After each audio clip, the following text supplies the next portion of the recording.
Il était une fois, dans une ermitage, où vivait un maître avec ses disciples. L'un des disciples se rendait quotidiennement au village pour demander l'aumône.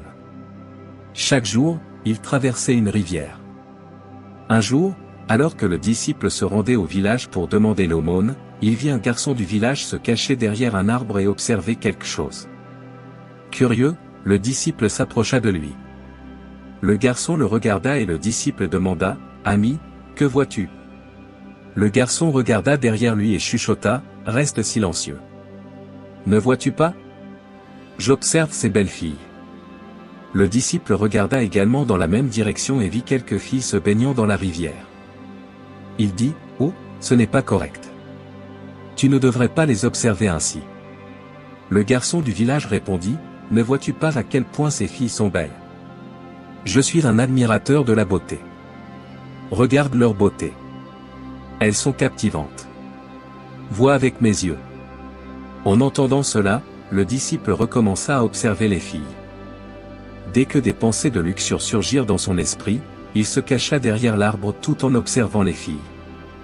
Ensuite, pendant un moment, il commença à trembler intérieurement et se demanda, « Que suis-je en train de faire ? Est-ce moi ? Ce n'est pas correct. Je devrais m'en aller d'ici. » Il partit rapidement et retourna à l'ermitage. En arrivant là-bas, il s'occupa de son travail. Cependant, ce qu'il venait de voir continuait à apparaître devant ses yeux. La même scène se répétait dans son esprit, et son esprit était tenté de revoir la même scène. Il n'avait aucune envie de faire son travail. Le lendemain, il sortit un peu plus tôt, poussé par la curiosité de revoir ses filles. Il se rendit à nouveau au bord de la rivière et commença à observer les filles avec le garçon du village. Maintenant, c'était devenu sa routine quotidienne. Il quittait l'ermitage, se cachait derrière un arbre sur la rive de la rivière et continuait à observer les filles. Maintenant, son esprit n'était plus engagé dans aucun travail de l'ermitage et de méditation. Au lieu de cela, il était toujours absorbé par les pensées des filles. Voyant qu'il était perdu dans ses pensées, le maître comprit qu'il y avait quelque chose qui n'allait pas. Un jour, le maître appela le disciple et dit, « Aujourd'hui, je t'accompagnerai pour demander l'aumône. » En entendant cela, le disciple eut peur et dit, « Non, maître, s'il vous plaît, ne vous embêtez pas. J'irai seul demander l'aumône au village. » En disant cela, le disciple partit à la recherche d'aumône. Dès que le disciple partit, le maître commença à le suivre pour découvrir ce qui se passait. Après un certain temps, le disciple arriva au bord de la rivière. Là, il se cacha derrière l'arbre, où le garçon du village était déjà présent. Ensuite, tous deux commencèrent à observer les filles. Quand le maître vit cela, il fut choqué.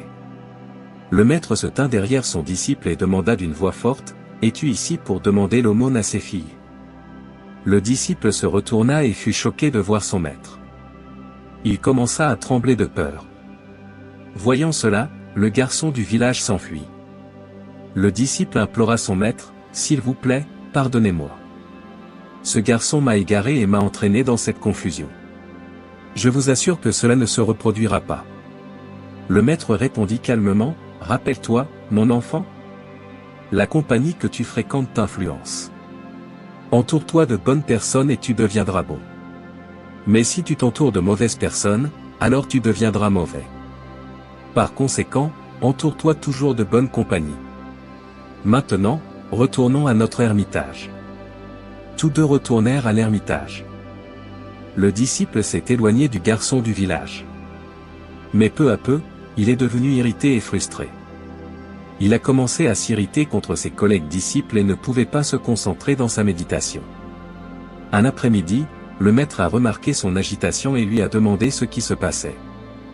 Le disciple pleura et dit, « Maître, depuis cet incident près de la rivière, des pensées impures sur les femmes ne cessent de venir dans mon esprit. Plus j'essaie de les arrêter, plus elles deviennent fortes. Je suis complètement perdu. Que dois-je faire ? S'il vous plaît, dites-moi. » Le maître le conduisit au jardin et dit, « Considère ton esprit comme un jardin et les pensées comme des graines.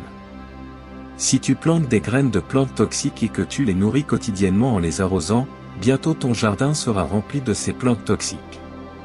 Cependant, Si tu décides d'arrêter de planter des graines de plantes toxiques et de commencer à planter et à nourrir de belles fleurs, avec le temps, les plantes toxiques se flétriront, et peu à peu ton jardin sera rempli de fleurs vibrantes et belles. De la même manière, les pensées et les images que nous nourrissons continuellement dominent notre esprit. Si nous décidons de détourner notre attention et de nourrir des pensées positives et saines, les pensées négatives ou impures commenceront à disparaître. Le disciple demanda, « Mais maître, pendant la méditation, mon esprit est inondé de pensées impures. Comment puis-je éviter cela ?» Le maître répondit avec un sourire doux, « Ne lutte pas contre ces pensées. Plus tu essaieras de résister à ces pensées, plus elles deviendront fortes. En essayant de les supprimer, tu t'y attaches involontairement.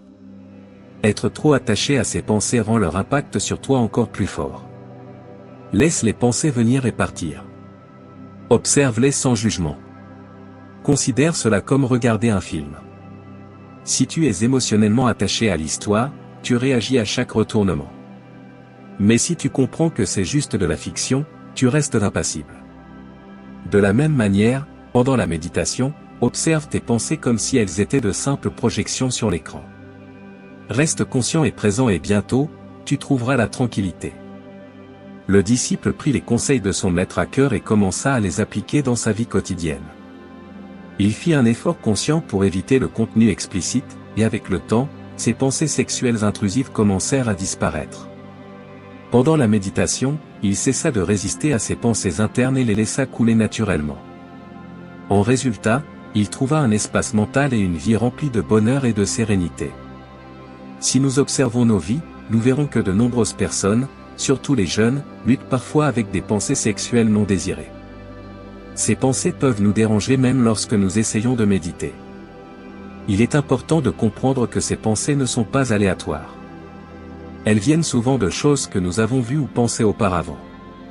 Cependant, il est naturel d'avoir des sentiments sexuels, mais s'obséder à leur sujet n'est pas sain. Si vous pensez constamment au sexe, c'est parce que vous avez laissé ces pensées grandir dans votre esprit.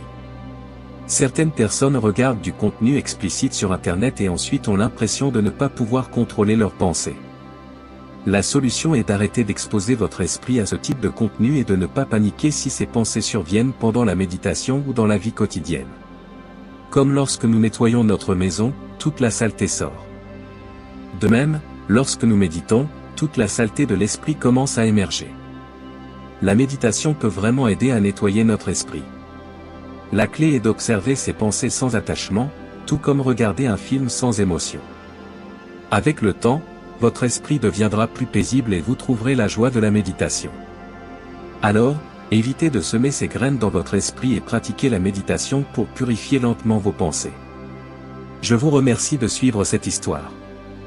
Si vous avez aimé et souhaitez continuer à suivre des contenus inspirants, n'oubliez pas de vous abonner à la chaîne et d'activer les notifications pour recevoir des mises à jour chaque fois que de nouvelles vidéos seront publiées. Je vous souhaite un chemin rempli de sagesse, de croissance et de paix. À bientôt, et que votre voyage soit rempli de réalisations et de bonheur.